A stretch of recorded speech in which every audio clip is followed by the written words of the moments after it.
How lovely. That's really cool.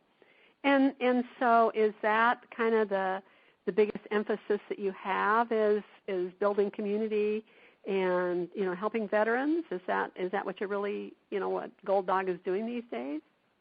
That's most of what I'm doing. I do some HR consulting with small businesses because I find that we can make really big impacts with CEOs or leaders when you're talking about their human strategies that they need to have. The real push right now, though, is to help veterans and give them some place where they can get leads and referrals from other veterans, and they can list their businesses for free and get some social media help. And it's been amazing. Oh, isn't that wonderful? So they're just showing up now, huh? They're just showing up. Around. Yeah. Right. They're showing up, and there are organizations like the Oregon Military Support Network who are partnering up with me, and they, other organizations that like Vets in Tech that are partnering up with me, and it's been a networking heaven in terms of the people who want to help veterans and are serving veterans and helping them either get jobs or start businesses.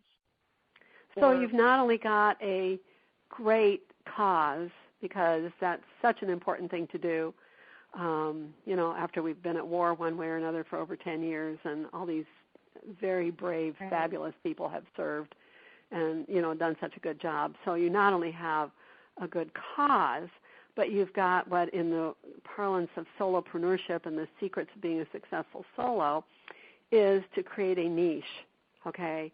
And so you have done that. Yeah. And the minute that you do that, and get clear in talking about it, business flows. It's like you just kind of open a floodgate, and here it comes. It just flows. And I know that concept often makes people afraid. They're afraid that if they quit offering services to everybody or lead with, talking about their services to everybody, that they're going to lose clients. But in fact, the opposite is true, that people understand you when you choose a narrow focus from which you lead with your work, and then they get it. So good job. I mean, not only good job for the heartfelt part that you're doing, but it's a good business strategy as well. Right. So. Yeah. Thank you. Yeah, and it's. In fact, I was just saying this at the networking meeting I was just at. I feel so strongly about what I'm doing, and I'm so passionate about it. And I hope everyone can feel this way about their business, and I hope they do. That I would do it for free all day if I could. Right? But don't. Yes, right, yeah. Your husband would probably get very upset. Yeah. We wouldn't take very many vacations, I don't think. No. Oh, that's great. So talk about the name Gold Dog. That's a riot. Tell me about the name. I mean, was there a story that you called it Gold Dog? Well, there's a bit of a story. When you're looking for a name of your business, you come up with a great name, and then you go online and see if it's taken, right? If the URL is taken. And a lot of times it is, right? You're like, oh, that's a great name, and it's taken. Yeah. And so we initially came up with Red Dog because we have a golden retriever who's red, and we thought, well, Red Dog is easy to say, but it was taken. So our other two golden retrievers, we have 3, are gold, and so we went with Gold Dog. So it's not a big story, but those are our children, and we love them. Sure. Oh, sure. Well, that's a great story. How wonderful. So, I was going to ask you who are your typical clients, and I guess the answer is veterans, but talk about them more. I mean, talk about, Right. who comes to Gold Dog? Who do you work with? Right. Okay. So most of my businesses are small, under 20 employees, or solopreneurs.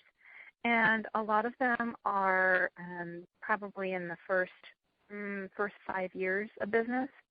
the ones that do have employees, usually under 20 employees, and they are, in that growth phase. Especially the ones with employees are in that growth phase where they've had leadership positions before, but they've never been the top dog.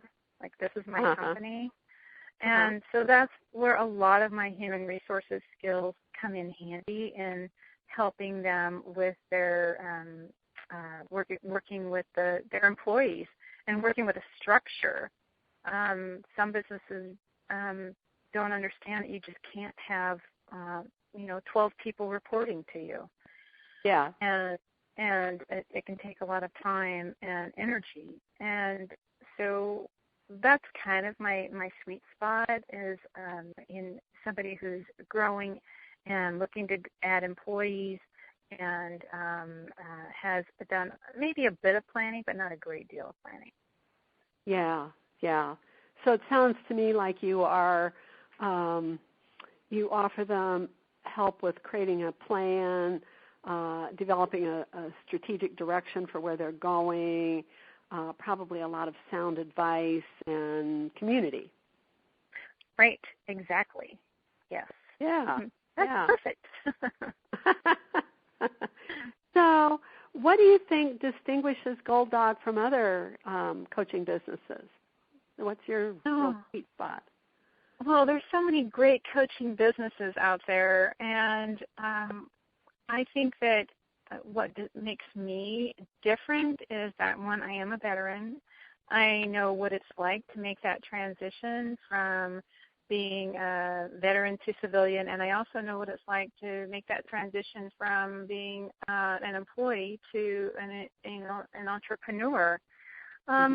I think my background in just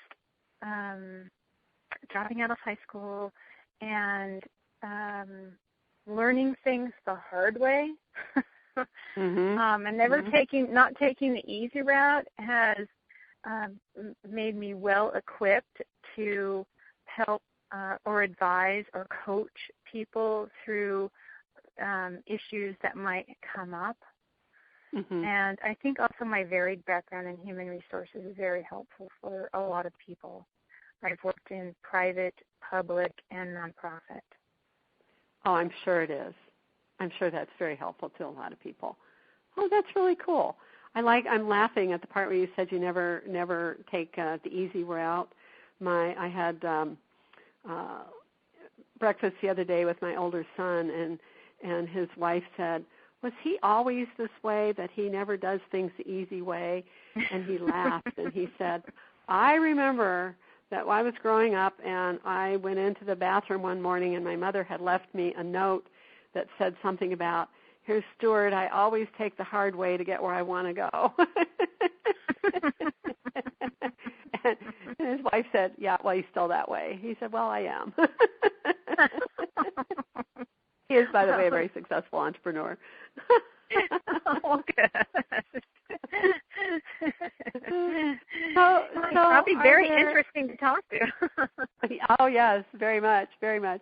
He's also, I think, pretty good at coaching his employees, I think, because he's been in the, what would I say, kind of in the round with them, he's had to work this stuff himself, and, so he kind of knows where people are coming from.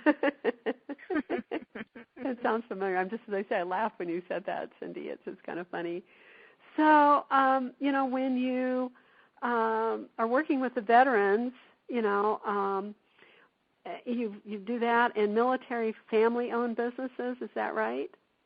Right. Yeah. So if it's a military spouse, they're included as well. And there are some nationally. There are some military spouse groups for entrepreneurs, but Oregon's getting better at having organizations for veterans. They have a lot of little groups supporting each other, but I think it's really important to include the military spouses. Yeah. So, a lot of us have heard that there's problems, that the veterans and military personnel have, in making that transition, as you say, from a veteran to a civilian and all. So what's been your experience with this and helping people find their way back from, that kind of work back into business or into a job? So are you finding that people have a hard time with that? Is that one of the things you see? Well, I think that actually that's why I think that entrepreneurship is appealing for many of them, because they are having a difficult time finding jobs, and I actually just had this conversation with a huge employer in Portland this morning. How do they wanted to know, how do we get more veterans here? And it's not necessarily human resources. I think it's the hiring managers, and I think what's happening is when veterans are putting together their resumes to get those jobs, they have a tough time translating the military jargon to civilian jargon. And when those resumes go out and they land on the desk of the manager says, well, I don't know what all these acronyms are, and that doesn't mean a thing to me. And so the veteran doesn't even make it to the top of the pile. Yeah. And I will give you one example of a fella who was in combat in Afghanistan. Who knows what he did over there, but it was probably very serious, some of the stuff that he did. And then he got back to his hometown in the United States, and he sold Verizon phone plans. And you think about that juxtaposition of responsibility, where he's not only responsible for his battle buddies, but he's also responsible for, keeping everybody safe. He may have killed people. We don't know, but he's done these very technical, high-level decisions, and then, 2 weeks later he's selling phone plans. Yeah. And so how do we help veterans transition through that whole process that this isn't going to be life or death, when they come back to civilian world? And how are we going to get them to translate their work on their resumes? And how are we going to educate managers to also help so they can learn how to read their resume? So that's kind of that's the gap that's happening right now that we need to fix. I would think you would be doing people a real service if you could do that translating and help people with that translation. So, in other words, putting together a resume that talks about what they really know how to do. And you're right, I'm sure a lot of it has to do with planning, strategy, decision-making, making quick decisions and adjusting. Logistics. Yes. Yeah. All logistics, all of that, And if you could help people turn that into, what they've done in the military into business jargon instead of military jargon, I think you would be doing a huge service for them. Right. I see at our institution, I see people come from the military who have started businesses because we have, some that teach for us and things like that. And it just seems to me they get outstanding training, just outstanding, and businesses could use that. They do, and at a very young age, right? The military is really run by people in their early 20s. Right. And so they can take direction. They know how to read instructions. They're very precise. They have attention to detail. There's so many good things about what they learn being in the military. Yeah. Well, as I say, that translation, I think you could be a huge help to people. And probably when you talk about your HR background, you probably have a background in how you describe job skills, right? Skills and knowledge and all those. And you can probably listen with that ear and say, when they're saying that, I can talk about planning and logistics, and when they say that, I can talk about attention to detail, and when they say that, I can talk